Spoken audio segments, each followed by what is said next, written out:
the Ryder Realty Podcast. I'm Esta Ryder, and today we're talking to Patrick McGinty about the transition from college to a career to buying his first house. So I picked Patrick because he is one of those people who was a great, responsible, young high school, college boy who easily transitioned from kid to college kid to responsible adult and is our school treasurer here in Dalton Local Schools. So I asked and didn't even have to beg, and he was willing to do it. So let's go ahead and get started talking about transitioning from college life to adult life with Patrick McGinty. Yeah, thanks for having me. Sure. So let's start with a little bit of your background. You went to Muskingum College in New Concord, Ohio, and you studied business? I started out actually on the pre-med track. Okay. And figured out that me and biology don't mix well, and that chemistry and the math behind it and everything really made sense. And so my cousin at the time, she works in finance at Akron Children's Hospital. She's like, hey, you might be interested in healthcare finance. So like, yeah, I mean, I want to stay in the healthcare field.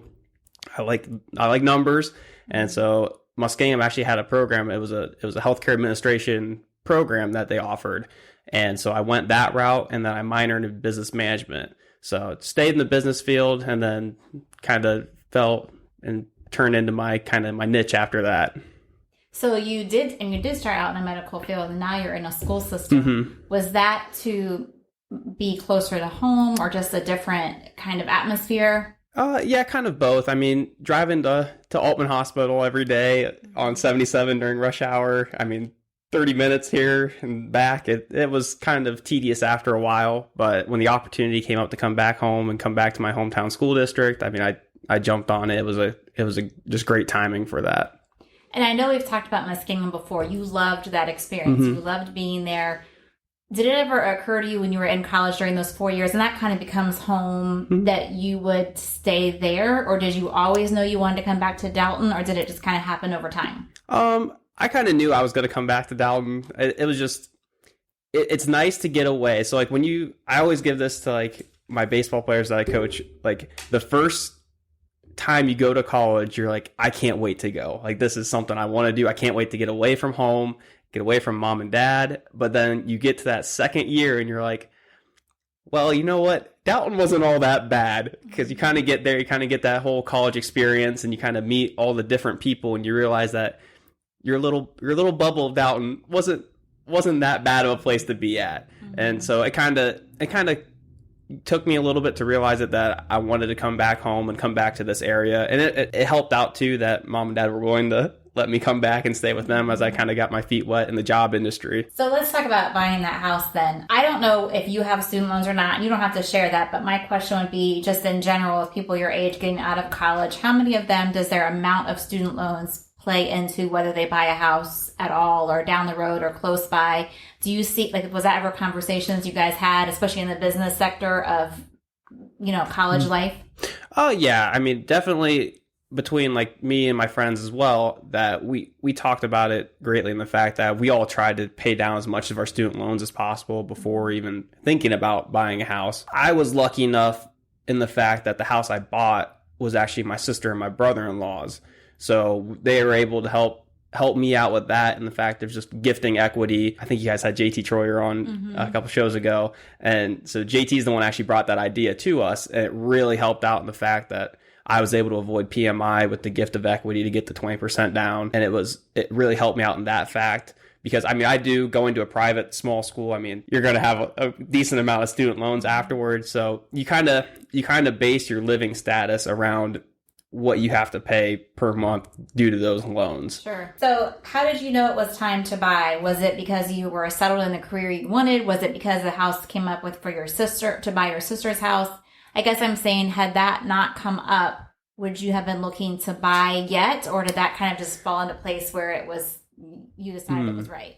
It kind of just fell into place. At the time, I had started saving up for that down payment, and I wasn't necessarily looking at the time, but the time came where my grandparents' house had been ready by the LLC who owned it to get ready to sell it to Kelsey and Zach. And they were like, well, hey, we can kind of just move around here and you can end up buying our house then. So it kind of fell into place in the fact that I just switched over careers to becoming the treasurer here, and I was nice and close to home, and it was like, you know what, I think I'm able to do this. So it kind of just fell right into place for me to buy it. That's good. That is really neat how everyone's house, like not just you buying your sister's, but then her buying your grandparents' house as well. So did Downton feel like when you moved back after college, did it feel like you were home? Did it feel different than when you were in high school? Did it feel, and I don't mean being at your parents' house, I just mean in general, the town, coming back as an adult, what did it take a while, or was it like you had never left? Well, it took a little bit. It's a little weird coming home after college, because when you leave, you're just an 18-year-old kid. You're like, oh, I'm never going to come back to this place. Then you come back, it's like, well, things have changed a little bit in 4 years. I mean, you still see the same people, and they still know you. You've changed a little bit. They've changed a little bit, but it took a little bit to kind of adjust moving back in with mom and dad, because I mean, down at college, you're on your own, you're doing your own thing every night. And now it's like, you come back home, oh, hey, mom, I'm going to so-and-so's house. I'll be back this time again. Right. And that was my other I had a question about that actually as well. So even things like, having a TV that's too loud or whatever that you might be used to in a dorm full of guys, that something like that might even be an adjustment to moving back home. What were some of the, not on a monetary level, but just in general, what were some good things about being back in your parents' house?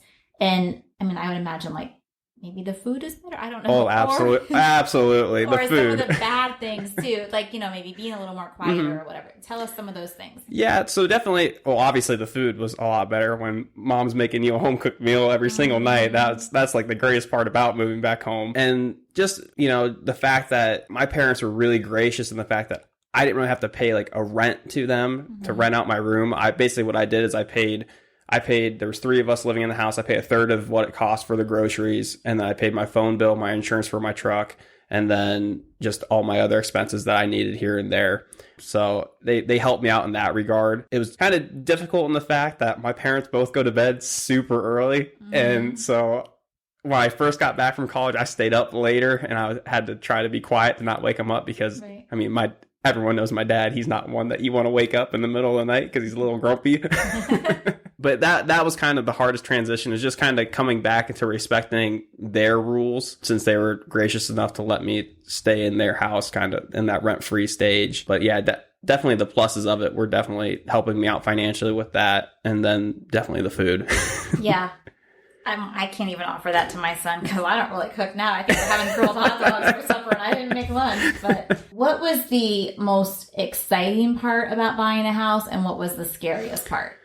I think the most exciting part was just the fact that it's something that you own, that the fact that I'm building equity on it, and it's something that you can just officially say, hey, this house is mine. Like I can do what I want to it. I can decorate it the way I want to, even though I'm terrible at decorating.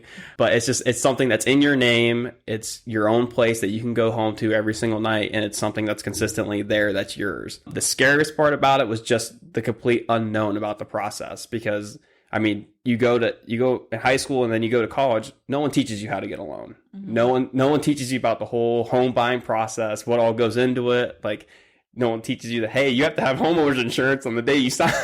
Right. So it was just all these unknowns, and I was lucky enough that I've known JT a long time, and he was so awesome in the process about helping me out, figuring out everything, getting everything set up for me, and he made the process a lot more simpler, and a lot more, made me feel a lot better about it.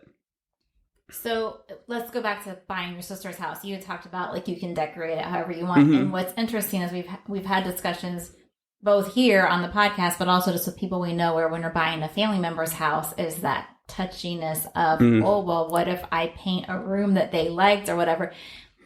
Did you have that going all with your sister? Because that was their first house, right? Or yeah, it was their house. Did she make you feel guilty? Did you kind of feel guilty? Are you siblings, so you just kind of wanted to make her mad? Because that would be fun. I mean, I don't know how that works. No, I don't think there's any. I didn't really do much painting.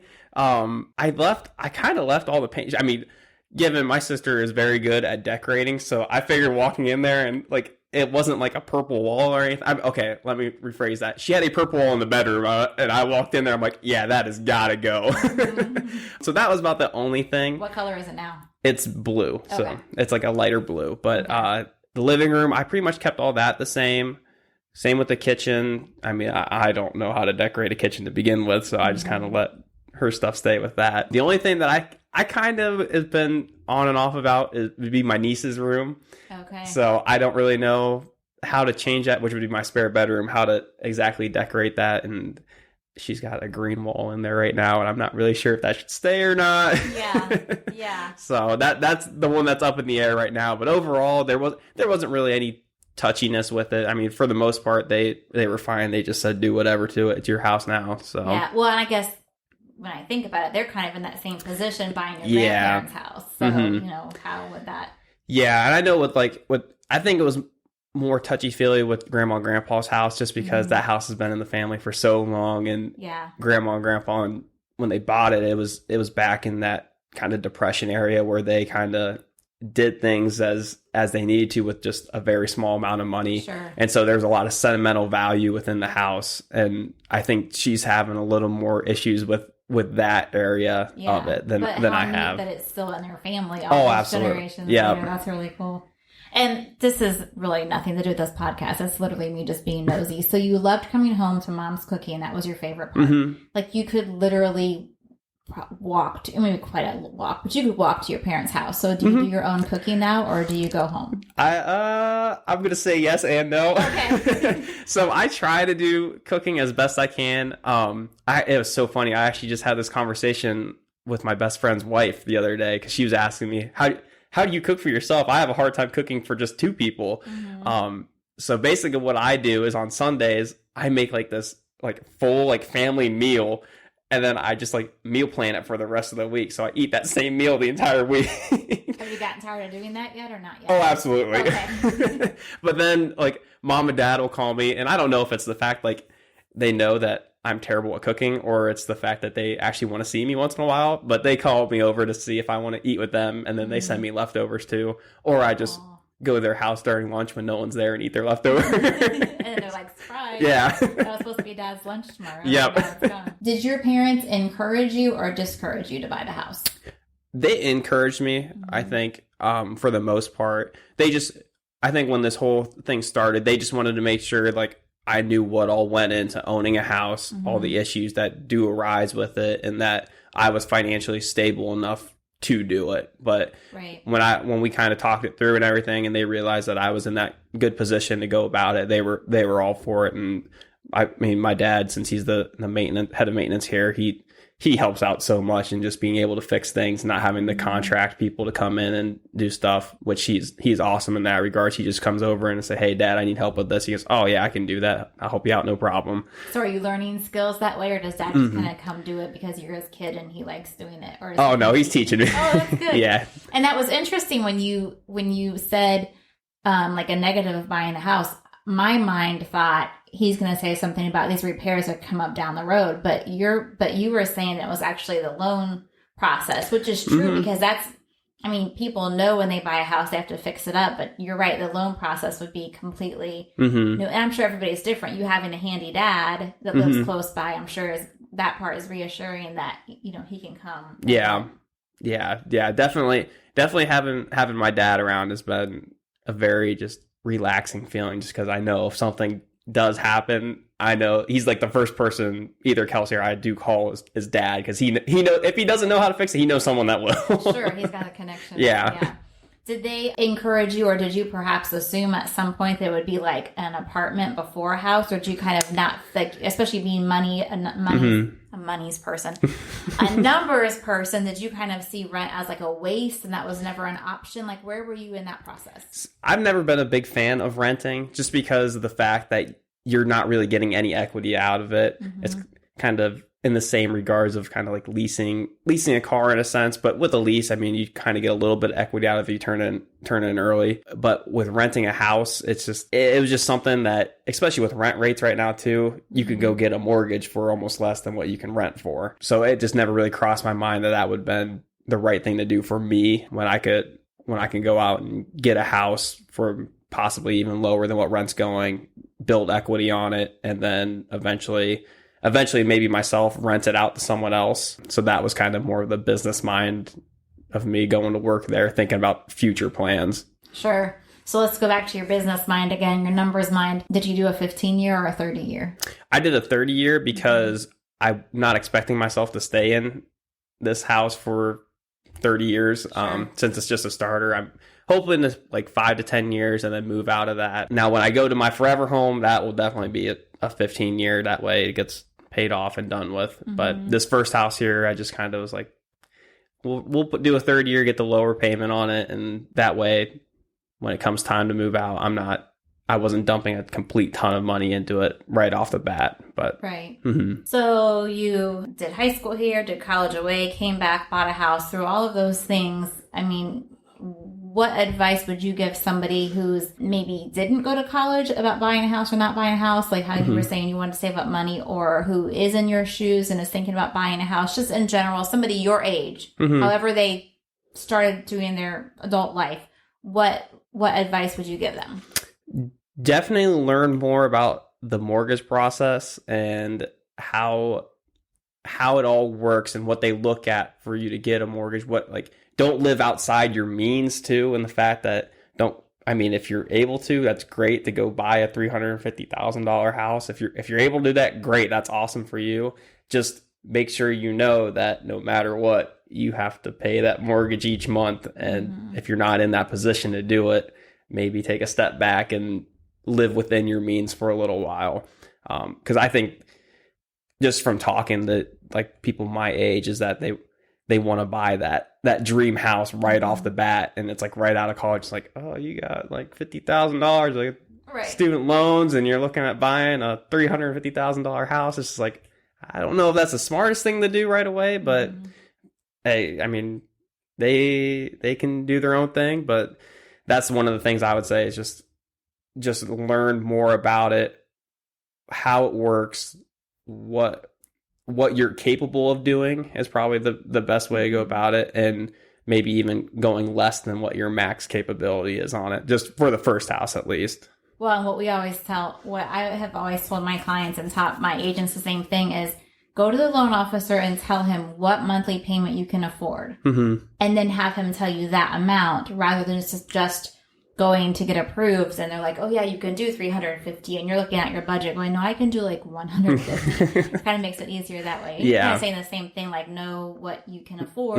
and realize it's your first house. Yeah, definitely have your budget intact and know what you can afford before you even start the process. Because if you go in there and you're saying, hey, I want a $200,000 house, but really you can only afford a $100,000 house, at that point you're just wasting the loan officer's time. Right. Well, and speaking of loans, here would be another thought to share that we would ask you.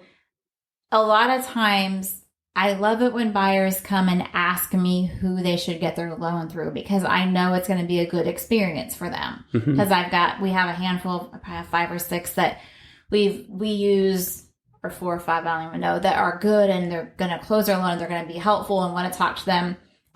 And when they come and they found like Johnny or Susie online, it's like, oh no, they ain't any good. And you've talked about the loan process being scary and not knowing how it works, but then you've also, like, your face lit up and you smiled when you talked about JT and how much he helped you. So what would you say to people about using a loan officer, like a random loan officer, or is it better to have one that you know? And what if one is a little bit of a higher interest rate or higher fee? Does that matter because you're using someone that you just tell us what you think? Yeah, personally, I want to go with someone that I can completely trust. And if it means 1 or 2 maybe interest rate points higher than what Johnny or Sally is over there, but I know that what this person is doing, they're going to do it right, and they're going to do it correctly, and they're going to do it correctly the first time, I'm going to go with them every single time, just because I know that I can trust them, and I know that no matter what, they're going to try to give me the best rate on their end that they can do. But even if it is a little higher, I know that they did it correctly.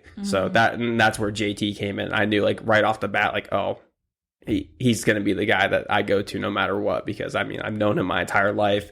He's a great guy, smart at what he does. And even if it was a little, I mean, especially with interest rates now, if it's 1 or 2 points a little higher than normal, I was fine with it. Yeah. So as we're getting ready to wrap up here, if there's anything else that you would like to share with people in your position buying that first house, anything that we haven't talked about that you want to close with, what would it be? Because we pretty much cover everything. Ooh. I don't know. I mean, well, if you're in my case and you're kind of like that single guy coming right out of college, get someone to learn how to decorate for you, because I think that might be one of the worst parts too, is figuring out how to decorate. I mean, it's all nice and great to get into your new home, but then you get in there, it's empty. It's like, well, shoot, I never had to do this before. Yeah.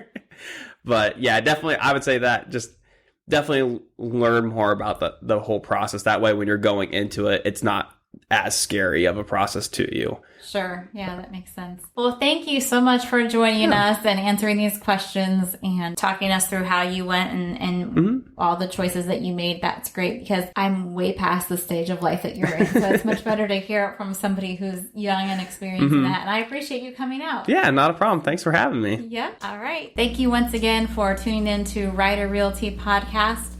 Like and subscribe, or let us know if you have any questions, and we'll be happy to help you out.